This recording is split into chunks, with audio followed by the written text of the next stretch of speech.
Hello students, good morning. आज हम पढ़ेंगे आतंकवाद पर नियंत्रण। आतंकवाद जिसने कि हमारे जनमानस को, आतंकवाद जिसने हमारी राजनीतिक व्यवस्था को, आतंकवाद जिसने कि हमारी सरकार को, आतंकवाद जिसने हमारी पुलिस और सैन्य संगठन को, आतंकवाद जिसने कि हमारी अर्थव्यवस्था को, आतंकवाद जिसने हमारी अंतर्राष्ट्रीय छवि को कमज़ोर या ख़राब करके रख दिया है। हम किस प्रकार से इस आतंकवादी रूपी कैंसर से या आतंकवाद से बच सकते हैं, उसमें क्या क्या सुझाव हो सकते हैं। तो सबसे पहला जो सुझाव आता है वह यह आता है कि जो भी सरकार सुझाव देती है या जो भी योजनाएं बनती हैं, ऐसा नहीं है कि योजनाएं नहीं बनती, प्रयास सरकार के द्वारा प्रयास नहीं किया जाता, सरकार प्रयास भी करती है, पर उन सब पर वह ईमानदारी से कार्य नहीं कर पाती है। कुछ समय तक सरकार अत्यधिक सक्रिय रहती है, प्रशासन बहुत सक्रिय रहता है, पर कुछ समय बाद उसमें शिथिलता आ जाती है या कहीं कहीं शिथिलता के साथ ही साथ में ईमानदारी नहीं रह पाती और परिणाम यह होता है कि हम आतंकवाद को समाप्ति नहीं कर पाते। तो सबसे पहला जो सुझाव दिया जाता है वह यह है कि जो भी हमारे एफर्ट्स हों उन पर ऑनेस्टी से इम्प्लीमेंटेशन हो, अर्थात ऑनेस्टी से हम काम भी करें। तो जो भी सुझाव आए, जो भी योजनाएं बने, केवल सतही तौर पर ही नहीं बल्कि समस्या को दबाने या सुलझाने के लिए का अल्पकालिक प्रयोग नहीं किया जाए, दीर्घकालीन योजनाएं बने और दीर्घकालीन ईमानदारी से उन पर क्रियान्वित भी हो। दूसरा जो आता है कि सकारात्मक जो नवयुवक है हमारा, जिसे जो कि सबसे ज़्यादा आतंकवाद को बढ़ाने या फैलाने में एक कड़ी सिद्ध हुआ है, उस नवयुवक के लिए हम सकारात्मक योजनाएं लेकर आएं, क्योंकि यदि हम नवयुवकों को गलत कार्य करने से रोक देंगे, यदि हम नवयुवकों को आतंकवाद फैलाने से रोकने में सफल हो जाएंगे तो आतंकवाद पर हम विजय पा सकेंगे। तो सरकार इन नवयुवकों को रोजगार दे, सरकार इन नवयुवकों को निरंतर विकास की ओर अग्रसर करे, उन्हें सकारात्मक मूल्य प्रदान करने की कोशिश करे ताकि वे गलत कार्य नहीं करें। कहा भी गया है, खाली दिमाग ही शैतान का दिमाग है। अतः इन युवकों को सकारात्मक दिशा में कार्य में लगाना चाहिए। इसके साथ ही साथ हम देखते हैं कि सामाजिक और आर्थिक जो न्याय की नीतियां हैं उन्हें न केवल नए सिरे से बनाने की आवश्यकता है बल्कि उनकी क्रियान्विति की भी आवश्यकता है।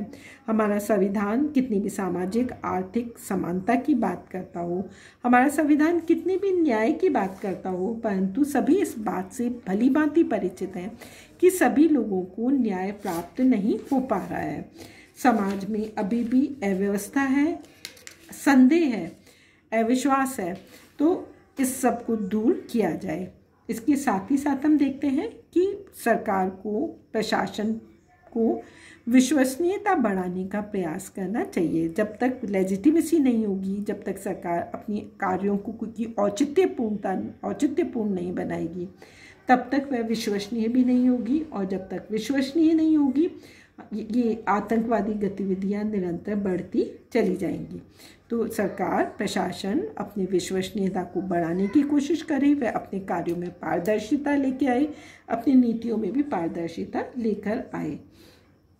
पिछड़ी जाति, अनुसूचित जाति, महिलाओं के विकास के कार्यक्रम न केवल बने बल्कि उन्हें क्रियान्वित भी किया जाए और सरकार का दृष्टिकोण उनके प्रति सहानुभूतिपूर्ण भी होना चाहिए। इसके साथ ही साथ हम देखते हैं कि सरकार और राज्यों अर्थात केंद्र और राज्यों के बीच में जो संबंध है उन संबंधों पर भी पुनर्अवलोकन करने की आवश्यकता है। जब भी केंद्र और राज्यों में एक ही पार्टी की सरकार होती है तो पाया ये गया है कि सरकार का दृष्टिकोण अलग होता है, परंतु विरोधी दल की सरकार होने पर उन राज्यों की उपेक्षा की जाती है और उपेक्षित राज्यों की उपेक्षित जनता आतंकवाद का सहारा लेती है। इसके साथ ही साथ हम देखते हैं कि भारत में भौगोलिक या जनसंख्या के आधार पर राज्यों में काफ़ी असमानता है और इस असमानता के कारण भी कुछ राज्य उपेक्षित रह जाते हैं। अतः इन राज्यों के प्रति भी नए सिरे से देखने और समझने की आवश्यकता है। केवल इतना ही नहीं, कानून और जो न्याय प्रक्रिया है जिस पर से कि लोगों का विश्वास उठता ही चला जा रहा है, न्याय प्राप्त करने में वर्षों लग जाते हैं, उस अव्यवस्था को भी दूर करने की कोशिश करनी चाहिए। तो कानून, ताकि लोगों के मन में कानून और न्याय प्रक्रिया के प्रति विश्वास बना रहे, लोगों को सस्ता और शीघ्र न्याय प्राप्त हो सके, तभी आतंकवाद को रोका जा सकता है।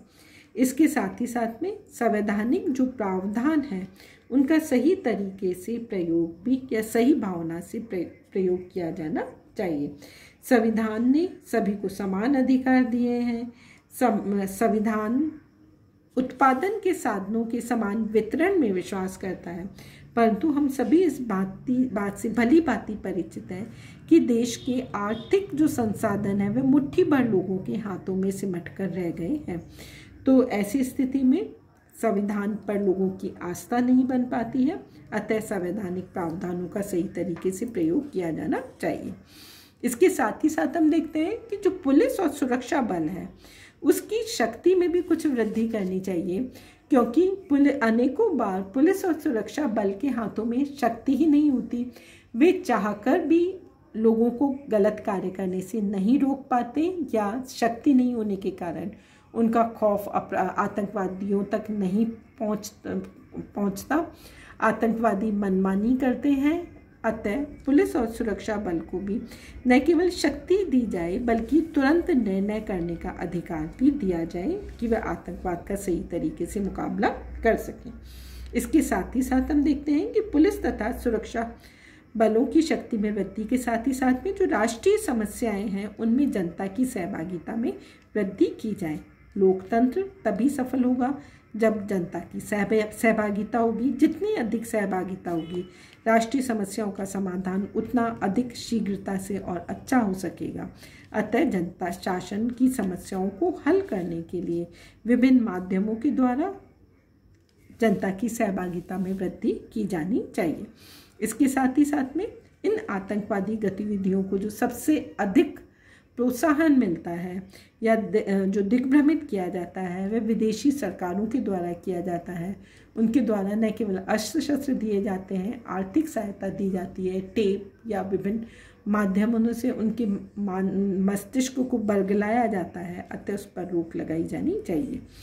और इनके साथ ही साथ जो पेशेवर अपराधी हैं और कुछ जो गुमराह नवयुवक हैं, सरकार जब तक इन दोनों में फ़र्क नहीं करेगी तब तक वह निरंतर आतंकवादियों के समूह को बढ़ाती ही चली जाएगी।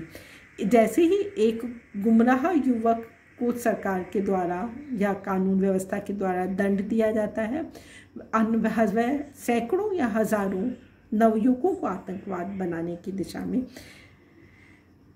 प्रोत्साहन कर देता है। अतः पेशेवर अपराधी व गुमराह युवकों में फ़र्क किया जाना चाहिए। इसके साथ ही साथ जो प्रचार प्रसार माध्यम हैं उनके द्वारा भी